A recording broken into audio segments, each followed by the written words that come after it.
Coming up on the Sports Desk, no days off. A serious motto for serious athletes who aren't going to use the summer months as a reason to rest. Elko's leader on the hardwood prepping for big things on the next stage. And speaking of summer, time to introduce the Sports Desk 2012-2013 Prep Yearbook.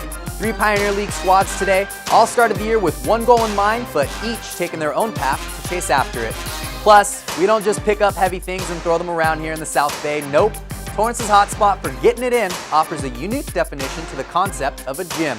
Check it out, Torrance. All that coming up and more right here on the Sports Desk.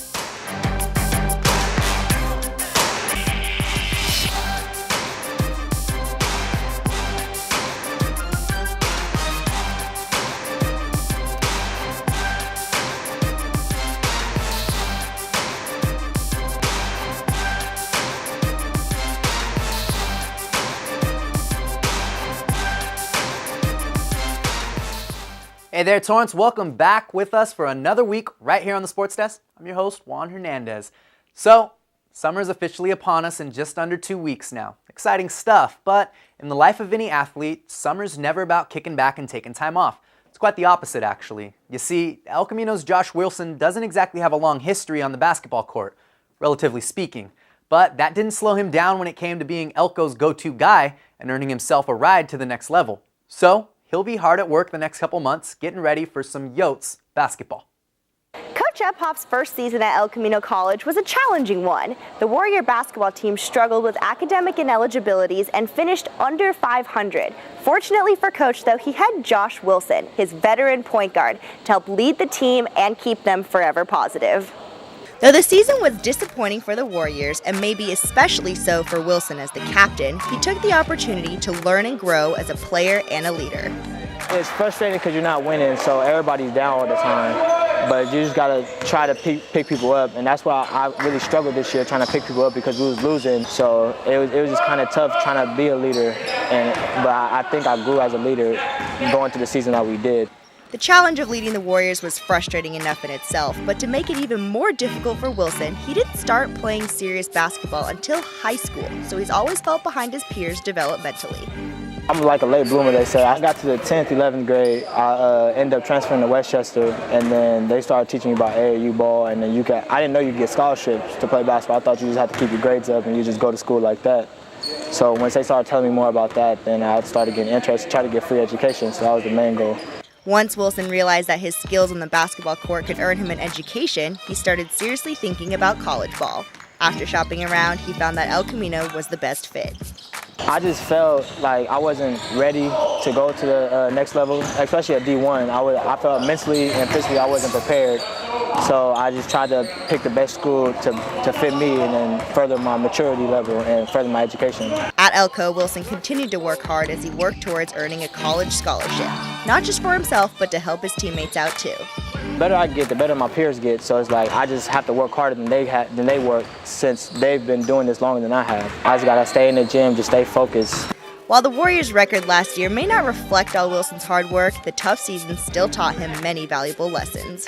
I just learned a lot from this year, even though we didn't win any games. Knowing how to talk to people, knowing how to boost people's confidence up, the more you boost them up, the more they hit shots, the more they rebound, the more they want to play. It's not even in basketball, just in life. Knowing how to communicate with people, knowing how to work well with other people, it's just a great thing to have. After everything Elko has taught him, Wilson earned a scholarship to play at College of Idaho, where he's excited to continue developing as a player and a person. It's good because I'm going to a winning tradition, so I don't expect to lose that many games. So it's just going somewhere where I could win and I could flourish and then compete with guys who want to win and guys who want to play together and guys who love the game of basketball like I do. Not only does the college have a history of winning, Wilson is excited to work with first-year head coach Scott Garson. He made me feel like I was at home. That was the main thing. And then he coached at UCLA, so he has a lot of overseas connections. He knows a lot of people. So that I'm just bettering myself for the future. Even if I want to be assistant coach, if I want to be a head coach somewhere, if I want to become an agent, if I want to go play overseas, he has connections for me to go do that. Even though Wilson is always looking ahead, for now he's concentrated on helping his new team in every way he can. To get better every day, grow together as a family, and to win as many games as possible. Although Wilson's Warrior career is over, he has plenty of basketball left to play. Thanks for that, Jenny. So Josh Wilson, a Yote. The Yotes, short for Coyotes, obviously, the College of Idaho's mascot. C of I won the Division II NAIA National Championship in 1996. You want to talk about a dynasty? They've been to the playoffs 29 of the program's 30 seasons. In 17 of those seasons, they qualified for the national tourney. It's a D2 school rich in athletic prowess. Their yearly enrollment is just over 1,000, and over 1/3 of those students attending the small university are athletes. So sports clearly a big deal on the C of I campus. Wilson's in for a completely different college experience from most of the athletes we see here on the show who move on to play college sports. Get this, the average class size at the College of Idaho, 10.8. Okay, everybody, coming up after the break, the Sports Desk farewell to the 2012-2013 school year begins today. Some highlights from South High and Torrance High that offered a little spark to their respective campuses. You'll see what I'm talking about right after the break.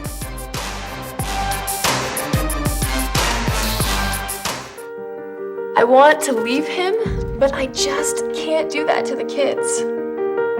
I keep finding her chatting with this guy online. Even though she says they're friends, something's up. He tells me it's no big deal, but it hurts so bad when I catch him looking at those pictures. Stand strong. No matter what you're going through, there is hope at the end of the line. Focus on the family. How can we help? Hey, what's up? I'm Bella. Yo, what up? This is Vinny Guadagnino. I'm Nick Cannon. Hi, I'm Aziz Ansari. That was your line. You can help by joining DoSomething.org. DoSomething.org. That's why I'm teaming up with DoSomething.org.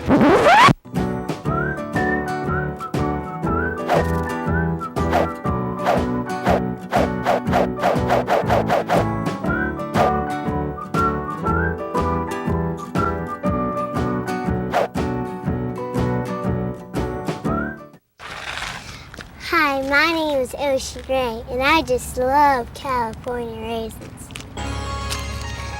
At our house, we eat California raisins on our cereal for breakfast, out of hand for lunch, and as an after-school snack. And good health starts with good nutrition. What better way than with all-natural California raisins? They're fat and cholesterol-free, low in sodium, with no added sugar.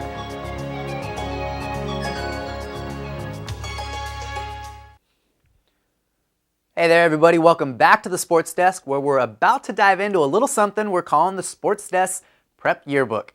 It's that time of year where we're all saying goodbye to classmates, teammates, and teachers for a couple months before coming back to do it all over again. I remember getting that yearbook and looking back on some of the defining moments that highlighted each season, each school year. So here at CitiCABLE 3 for the next few weeks, we'll do just that, Sports Desk style. A short look at some standout stories from each school in 2012 and 2013. And for the first of those stories we're going to share with you today come from the Torrance Tartars baseball team. While we're all familiar with the madness that went down this spring atop the Pioneer League standings, it was easy to forget just how far the Torrance Tartars came to shake things up and put themselves in the mix for a Pioneer League title. Or, maybe from the looks of it, they wanted us to forget about it all along. With a 6-9 record under their belt and spring break right around the corner, it wouldn't have taken much to throw in the towel on the Torrance Tartars' 2013 baseball season.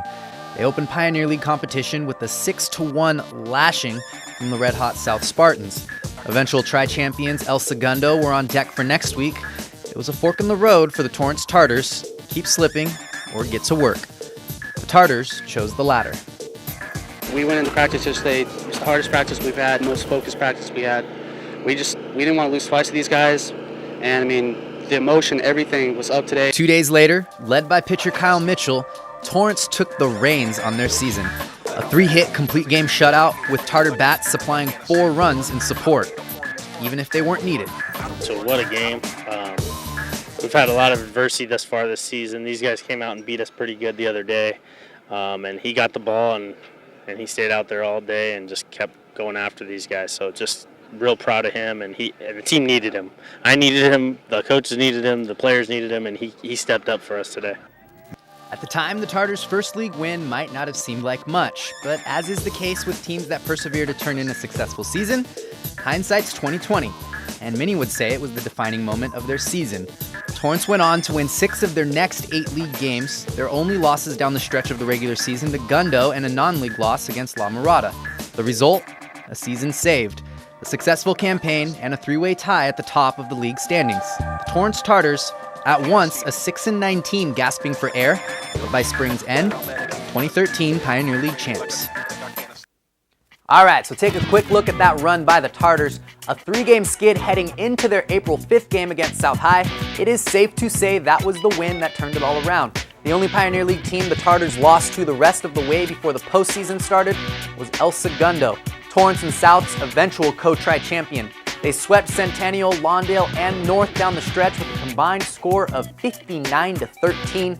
The most runs anybody scored against the Tartars in that stretch was in an 11-4 win over rival North High that would prove to punch Torrance's ticket to that eventual Pioneer League Tri-Championship as South High swept El Segundo the same week. And speaking of hot streaks, our next school got to enjoy a couple of serious ones on the pitch this winter. Plain and simple, South High owned it. For the girls, we all pretty much expected this. The boys, not so much, but it didn't stop them from running up alongside a girls' soccer squad that featured 15 seniors and seemed destined for glory. Apparently, the guys at South High wanted to share the spotlight, and that's exactly what happened this year when the success of both teams with different paths made winter undeniably the season of South. When they all set out for the year, expectations were different. In fact, nobody really knew what to expect from the Spartan boys. Full of talent, a clear upside with tons of potential, but no track record like the ladies of South High. We've struggled with consistency all year. It's just been up and down and back and forth. So I like to think that things are coming together and we're moving in the right direction. With this group, who knows? But I think we're getting the idea of what it takes for our group this year to be successful. As for the girls, a constant message all year long became the theme of what turned into an undefeated regular season. Been in the CIF finals or the semifinals the last 5 years. We've been in the finals 2 years in those 5 years. I think the girls, if we don't get to the final again this year, will be disappointed. It wouldn't be complete unless we win it. I feel like we'd have a disappointing season almost, if we don't win it. That's how important it is to us. When it comes down to it, we know from experience what it's going to take to win a CIF championship, and that's really what we're after. So as the entire South Bay kept their eyes on the unstoppable force that was the South Spartans, the other South Spartans got to work on their own. Were the boys a Cinderella team in the making, or were the girls just so good we didn't see their classmates coming? We've got a bunch of great leaders on our team, that's for sure. As long as the girls are, somewhat paying attention to me, I'm happy. So it's, but most of it, a lot of it's all them. They know what they need to do, and it's just a little thing. The girls' squad kept pace for their record season, entering CIF playoffs with an undefeated record, still the same goal in sight: win it all or bust. The boys finished the winter with a 7-2-1 Pioneer League record, giving both squads Pioneer League banners. But the boys had clawed their way into their position after a slow start to the season, looking every bit as hot as any team in all of CIF come playoff time. And that was exactly how the next few weeks played out. With both teams trading dramatic postseason wins, the girls made it to their 6th straight CIF semifinal appearance before finally bowing out after a dumb luck, heartbreaking overtime goal against Quartz Hill. A 1-0 loss. I don't know, I think we're all still shocked about it. No one really believes that we lost. Even as soon as the ball went in, I was like, no, it's not over. Even as they were celebrating, I wasn't really crying yet. Everyone was crying, but I just kind of letting it sink in still right now. Meanwhile, the boys stretched their run and drama as far as possible too. With back-to-back OT wins, their run finally ended the same week. A 2-3 loss, also an OT, another heartbreaker, another season ended, but a season where South High stole all the headlines nonetheless. And if the Daily Breeze has anything to say about it, I guess they agree with us. South Soccer ran the show this year. Spartan Junior Matt Mitchell and Senior Jessica Nikkei both earning Daily Breeze Player of the Year honors. Mitchell not coming back to South High's squad after his 14 goals and 10 assists on the year. He's going to be playing at a U.S. National Soccer Development Academy. Meanwhile, Nikkei contributed 9 goals and 17 assists for the Spartans this season to earn her Player of the Year title. One of those 15 seniors on this year's squad, she's off to Northern California to play at the University of San Francisco. And girls coach Brad Gomez also earned Coach of the Year honors from the Breeze. Altogether, between the boys and the girls squad, 10 Spartans were selected to the Daily Breeze All-Area team. I'll say it one more time, South owned the pitch this year. All right, everybody, time for one more break on the day. You got to first look at our SportsDesk prep yearbook, and we showed you what a couple athletes are prepping for all summer long. Next up, they call it a gym, but it doesn't feel like your run-of-the-mill gym. See how the UFC brand is changing the fitness game right here in the South Bay.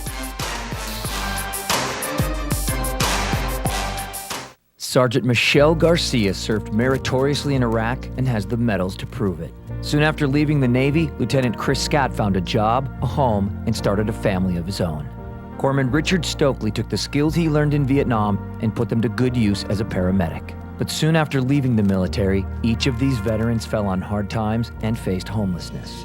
Even after Michelle lost all her savings, even after Chris wasn't able to pay his mortgage, and even after Richard battled alcoholism for years, they each reached out for help when they needed it most. A simple phone call put them in touch with a trained professional from the Department of Veterans Affairs. That call got Michelle a place to stay until she could afford one of her own, put Chris in touch with employment assistance, and found Richard a substance abuse program.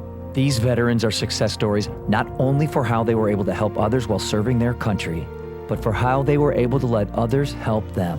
If you know of or are a veteran in need, make the call. Minds can achieve anything. We make sure they get to college. Federal student aid provides more than $150 billion in grants, loans, and work-study funds to make college possible for anyone with the mind to get there.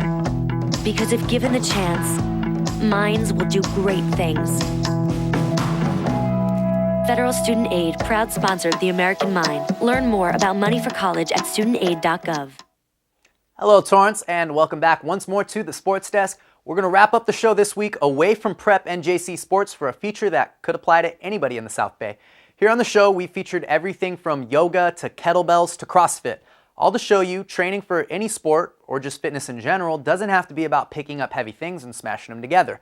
We live in a fitness enthusiast heaven here in the South Bay, so there's pretty much something for everybody. And at the UFC gym here in Torrance, we're learning that you can find all of that under one roof. Whether you're looking for a workout that's traditional or something that's a bit more intense, the UFC gym offers a variety of programs that meets the needs of everybody, from amateurs to athletic gurus. On any given day at the UFC gym, you can take basic group classes or partake in more challenging, cutting-edge workouts. People are running laps, and then there's classes going on. There's the DUT that's going on, the DUT, where there's a group of 30 people running a lap through the gym, you know? And then there's people throwing things and slamming things and tossing things, hitting things. The DUT, or Daily Ultimate Training, is by far the gym's bread and butter. It is a strength and conditioning program that has around 35 to 40 people in each class and offers the class 20 times a week. Periodically for holidays, 4th of July, Labor Day, Memorial Day, we'll do what's called an all-club DUT, where we open it up to all of our members to bring friends, bring guests to the gym. The Memorial Day one that we just did on Monday, we had 153 people all working out together on a holiday. So that's probably our most popular. It's sort of our staple brand. Iris Dulé, a multiple sport competitor, has found the program to be very beneficial. Once I started going into classes, I just feed off the energy from the gym, from everyone, and I feel like the more I train, the more energy I have, the more positive energy I have to do other things outside the gym as well as in the gym. This particular training has afforded her an all-expense-paid trip to Las Vegas to compete in the UFC Fan Expo, along with fellow classmate Roger Torres. I'm really excited. You know, I was blessed to compete in the finals, and I could never imagine that I made it that far to be able to come up short, second place, but I'll take it. And it just made me more hungry to go and compete in Vegas for the expo, and it's just talking to different coaches right here that are going to help me prepare more to be able to compete and represent our gym right here at UFC Torrance. The coaches in the gym are perhaps one of its biggest benefits. They range from professional competitors to purely dedicated trainers like Andrea Osmus. I'm one of the coaches here, so I private train, and then I teach the TRX and our DUT, the Daily Ultimate Training also.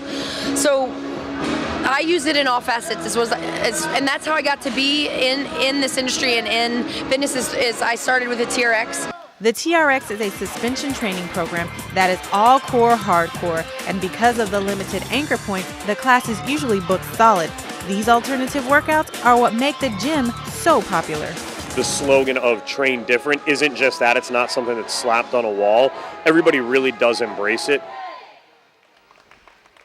Thanks for that, Letitia. And if you want more information about the UFC gym, You can look them up online at www.ufcgym.com/Torrance or check out their Facebook page at UFC Gym Team Torrance. And if you've never been to the UFC gym here in town, it is probably worth the trip out just to check out what I think is the coolest amenity any South Bay gym has featured, an octagon.